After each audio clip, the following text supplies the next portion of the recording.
Bonjour, bienvenue sur les ateliers de Nelly.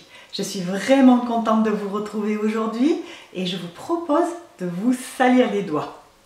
Pourquoi je dis ça? Parce qu'on va faire une carte qui est dans sa structure assez facile, mais qui est assez technique puisque je vais vous apprendre à faire ce fond. Je vous le montre d'un petit peu plus près. Comme vous pouvez le voir, c'est un fond qui a été travaillé à la fois à l'aquarelle et à l'encre. Je l'ai réalisé là sur cette carte en vert, mais bien sûr vous pouvez le réaliser de toutes les couleurs que vous voulez. Et je vous propose de passer sur mes mains pour que je vous montre comment réaliser tout ça chez vous avec votre propre matériel. Allez, allons-y. Pour réaliser cette carte, j'ai utilisé comme toujours des produits de la marque Stampin' Up puisque j'adore utiliser cette marque et qu'en plus j'en suis démonstratrice depuis de longues années. Il s'agit du lot Chic Saison qui comprend ce set de tampons et ce set de die qui sont toujours d'actualité, quel que soit le moment où on donne la carte grâce à leurs motifs qui représentent les 4 saisons. Un lot très facile à utiliser donc, et j'en profite pour vous annoncer que la vidéo de la semaine prochaine sera la présentation de quelques produits du nouveau catalogue. Je sais que vous aimez particulièrement ces vidéos, abonnez-vous dès aujourd'hui si vous ne voulez rien manquer. J'ai également utilisé du papier aquarelle, c'est indispensable pour cette technique parce que vous allez voir, on va utiliser beaucoup d'eau. J'ai également choisi 4 couleurs de base, des couleurs gaies, mais qui peuvent représenter les 4 saisons. Il s'agit de flamand fougueux, horizon de bruyère, macaron à la menthe et sous l'écume. Alors un petit conseil, si vous reproduisez à la maison la technique que je suis en train de vous montrer, protégez bien votre plan de travail et même vous-même, parce qu'il y a des petites éclaboussures qui peuvent venir tacher vos habits malgré le fait que les encres soient à l'eau et donc sont susceptibles d'être nettoyées. Donc je commence par prendre un grand bloc acrylique. Si vous n'avez pas de grand bloc acrylique, vous pouvez le faire sur une boîte en plastique, quelque chose de non poreux. Et je mets de l'encre sur mon bloc acrylique et je vaporise un petit peu d'eau. Donc je vaporise également de l'eau sur mon papier aquarelle et je vais passer le papier aquarelle sur le bloc acrylique. Vous voyez, ça nous permet de prendre de l'encre tout en ne la prenant pas de façon uniforme partout sur le papier. Une fois que l'on a fait le premier passage, on sèche. Alors moi je sèche avec un pistolet chauffant. Vous pouvez tout à fait attendre que ça sèche de façon naturelle. Je suis beaucoup trop impatiente pour ça, mais ça se fait. Une fois que mon encre est bien sèche, je recommence l'opération pour foncer un petit peu. C'est toujours la même encre que j'ai pris, c'est sous l'écume, c'est mon encre la plus claire. Et je recommence, je sèche. Vous voyez, on va commencer à avoir des petits effets aquarelles, des zones plus claires, des zones plus foncées qui vont venir se mettre aléatoirement et c'est ça qui est vraiment très amusant dans cette méthode. Mais là, en ce qui me concerne, je trouve que c'est encore un petit peu plat, donc je recommence toujours avec la même couleur qui est sous l'écume.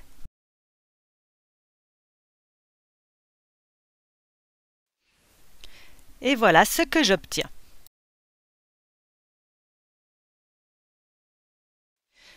Une fois que je suis satisfaite du résultat, je vais appliquer une encre un tout petit peu plus foncée. Là, il s'agit de l'encre macaron à la menthe. Je refais exactement comme au début, je mets mon pâte d'encre sur mon bloc acrylique, je mouille un petit peu avec un brumisateur et je passe mon papier au-dessus. Ça commence à devenir très intéressant, vous ne trouvez pas? Et bien sûr, on sèche, puis on recommence. Ça peut vous sembler fastidieux, vous qui regardez cette vidéo, mais je vous assure qu'en vrai, on s'amuse vraiment beaucoup. On regarde ces taches se former complètement aléatoirement, on essaye d'évaluer où elles vont se trouver. C'est très beau. Moi, cette technique me plaît toujours beaucoup et me détend vraiment beaucoup aussi. Mais bien sûr, il arrive toujours un moment où c'est terminé, et voilà ce que l'on a obtenu avec cette méthode. Moi, j'adore. On pourrait bien sûr s'arrêter là, c'est magnifique. Mais j'ai prévu aujourd'hui de vous montrer toute une série de techniques et de méthodes pour vos fonds de page et vos fonds de cartes. Alors on va continuer encore un petit peu. Et la deuxième étape de ce fond de page, ça va être le pochoir. Mais pas n'importe quel pochoir puisque je vais utiliser un die de la série. Je vais le passer dans ma machine de découpe et de gaufrage sur un papier brouillon. Et ensuite je vais me servir de cette découpe pour faire mon pochoir. Et bien sûr, pour ancrer les motifs, je me sers de mes brosses estampes. Je ne peux plus m'en passer de ces brosses depuis qu'elles sont sorties au catalogue. C'est une catastrophe. Et j'ancre le pochoir avec la même encre que celle que j'ai utilisée pour mon fond de carte. Donc là, il s'agit de sous l'écume. Comme c'est une encre très claire, le résultat va être très discret, mais c'est l'effet recherché. J'adore cet effet. Et vous, qu'est-ce que vous en pensez? Vous aimez? Eh bien moi, malgré le fait que j'aime beaucoup, je passe à ma troisième étape pour mon fond de page, c'est le tamponnage. Là, je vais tamponner des feuilles tout autour de ma page, toujours dans une encre très claire pour que ça reste très discret.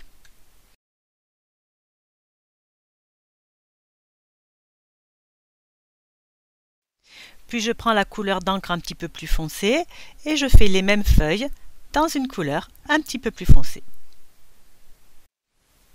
Et je termine avec le tamponnage en tamponnant des taches, puisque sur ce tampon merveilleux, il y a des taches. J'en profite, vous savez que j'adore ça, les taches. Et j'en mets un petit peu partout sur mon projet.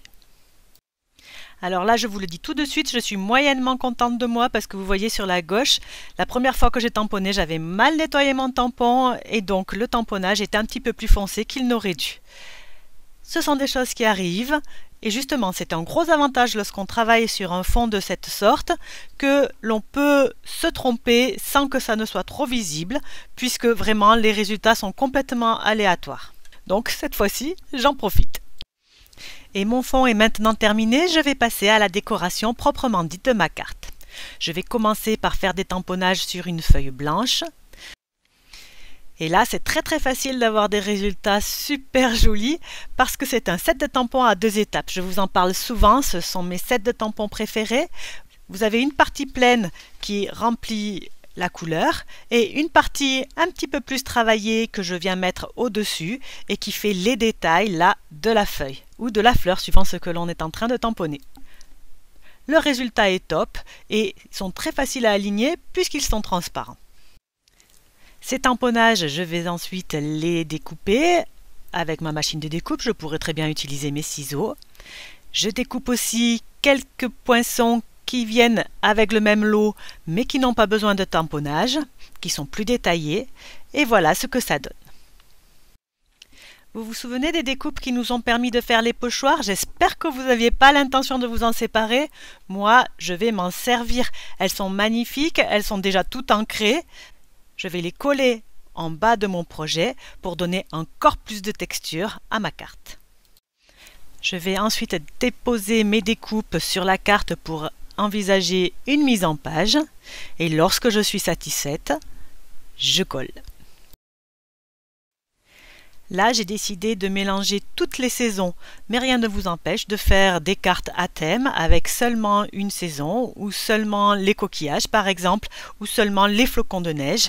C'est à vous de voir. Avec le classeur de gaufrage qui s'appelle Tissage en rotin, j'ai gaufré une page de papier cartonné qui est de la même couleur que tout le reste, c'est-à-dire la couleur sous l'écume. Si vous ne saviez pas que je l'aime cette couleur, je pense que là, après cette vidéo, vous l'aurez bien compris. J'ai également découpé une base de carte de forme allongée. Je n'utilise pas souvent ce format, mais de temps en temps, je trouve que c'est très élégant et c'était parfait pour ma mise en page. Je reviens brièvement sur mon fond de carte puisque je vais en passer les bords à l'encre pour les mettre plus en valeur. Puis je vais le coller sur mousse 3D de façon à donner encore plus de volume. Vous avez vu la plaquette de mousse 3D, je l'utilise vraiment jusqu'à la fin. Même les bordures, je les utilise. Tout sert, rien ne se perd.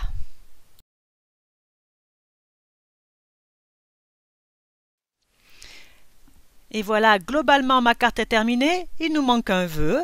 J'ai décidé de l'embosser parce que j'adore l'embossage. Je tamponne mon vœu avec de l'encre Versamark qui est particulièrement invisible mais qui a la particularité d'être un petit peu collante. Je mets de la poudre embossée dessus et ensuite je chauffe avec mon pistolet chauffant. À chaque fois, le résultat me stupéfie. C'est magique quand je vois la poudre se fondre et donner ces belles lettres. Je suis toujours super contente. Je finis par découper mon étiquette à la forme que j'ai choisie. J'ai choisi une forme longue comme ma carte, un petit peu en biais sur les deux côtés. Il ne me reste plus qu'à coller cette jolie étiquette sur le devant de ma carte. Bien sûr, encore avec de la mousse 3D, il ne faudrait pas qu'on manque de relief. Ah là là, on ne se refait pas, moi je vous le dis. Qu'est-ce qu'il nous manque pour terminer cette carte?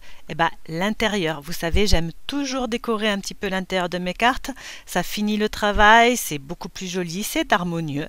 Alors, je ne vais pas aller chercher bien loin. Vous voyez là, sur ma gauche, j'ai plein de découpes que j'ai faites en supplément parce que je ne sais jamais combien je vais en avoir besoin et puis de toute façon moi ça me permet toujours de découper beaucoup.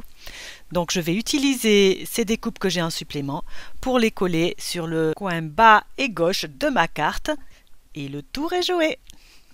J'espère que cette carte vous plaît et que vous tenterez chez vous d'utiliser cette technique de fond. Vous allez voir, vous allez bien vous amuser. N'hésitez pas à me montrer ce que vous avez fait avec cette technique sur ma boîte mail lesatelierdesnelly@gmail.com. Je suis toujours super contente de vous lire. Et les projets que vous partagez avec moi sont toujours merveilleux. Comme je vous le disais en début de vidéo, la semaine prochaine va être consacrée à la découverte du nouveau catalogue Stampin' Up. Je vous attends vraiment de pied ferme. En attendant, surtout, portez-vous bien. Bonne journée à vous. Au revoir.